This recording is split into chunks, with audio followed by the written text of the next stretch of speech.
और बड़ी खबर आपको बता दें, आरएसएस के कार्यक्रमों में शामिल हो सकेंगे कर्मचारी। दरअसल कार्यक्रमों में शामिल हो सकेंगे सरकारी कर्मचारी। केंद्र सरकार ने लगा प्रतिबंध हटा लिया है। 58 साल पुराना ये प्रतिबंध हटा लिया गया है, जिसमें प्रतिबंध ये था कि सरकारी कर्मचारी राष्ट्रीय स्वयंसेवक संघ के किसी कार्यक्रम में शामिल नहीं हो सकते थे। 58 साल पहले ये नियम बनाया गया था तत्कालीन सरकार के द्वारा, और अब केंद्र सरकार ने यह फैसला रिवोक कर लिया है, इसे अब खत्म कर दिया गया है। ऐसे में केंद्र या राज्य किसी के भी कर्मचारी राष्ट्रीय स्वयंसेवक संघ के कार्यक्रमों में शामिल हो सकेंगे। अनूप गुप्ता से जानेंगे कि आखिर ये जो प्रतिबंध हटाया गया है ये किस तरह काम कर रहा था, और अब जबकि ये हट गया है तो क्या स्वतंत्रता होगी केंद्र और राज्य सरकार के कर्मचारियों के लिए। जी अनूप।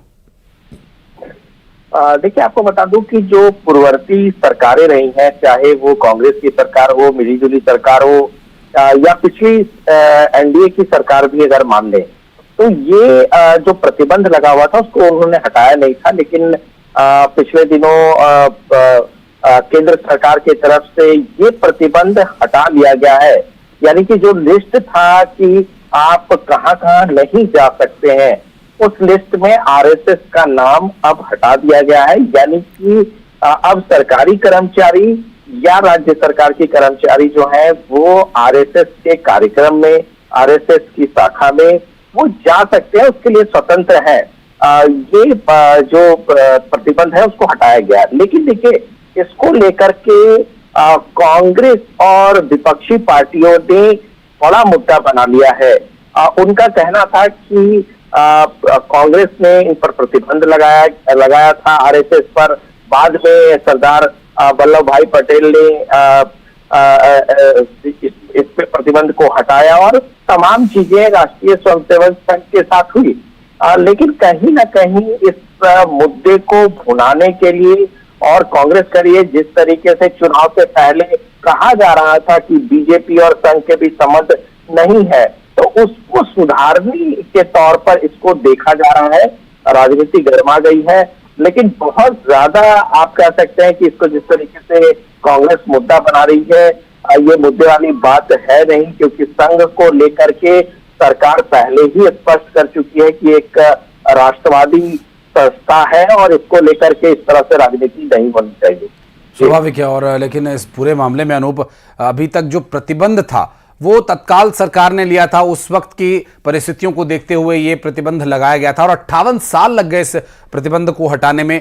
सरकारी कर्मचारियों को अब इससे, चूंकि वो किसी कार्यक्रम में शामिल नहीं हो सकते थे, इसलिए उन पर यह प्रतिबंध था, लेकिन अब ये प्रतिबंध हटा है तो ये सभी राज्यों में लागू होगा।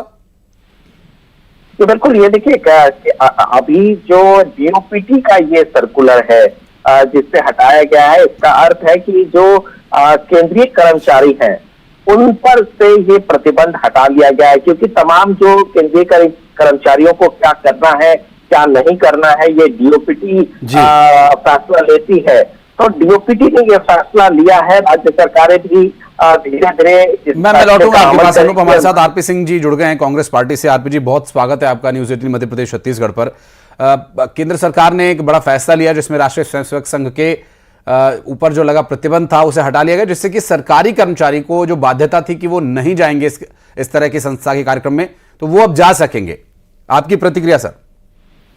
देखिए, यदि आप अनौपचारिक रूप से पूछेंगे तो पहले भी सम्मिलित होते थे।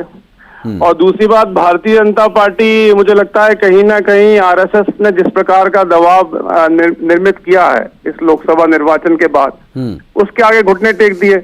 और सबसे बड़ी बात यह है कि आप जो प्राथमिक या बेसिक सिद्धांत क्या है किसी भी ब्यूरोक्रेट के लिए, किसी नौकरशाह के लिए, कि ऐसे किसी भी संस्थान में वो जाके सम्मिलित ना हो जिससे कि उनकी जो नौकरशाही है या जो एग्जीक्यूशन का उनका अधिकार है वो कहीं से प्रभावित हो। यदि आप एक विशेष संस्था में जाएंगे जिसकी एक खुद की फंडामेंटल सोच है, तो निश्चित रूप से उनके भी व्यक्तित्व पर प्रभाव पड़ेगा, उनकी जो नौकरशाही है या जो उनकी डिलीवरी है उस पर ही फर्क पड़ेगा, और फेवरेटिज्म आएगा, कहीं ना कहीं पार्शियलिज्म आएगा।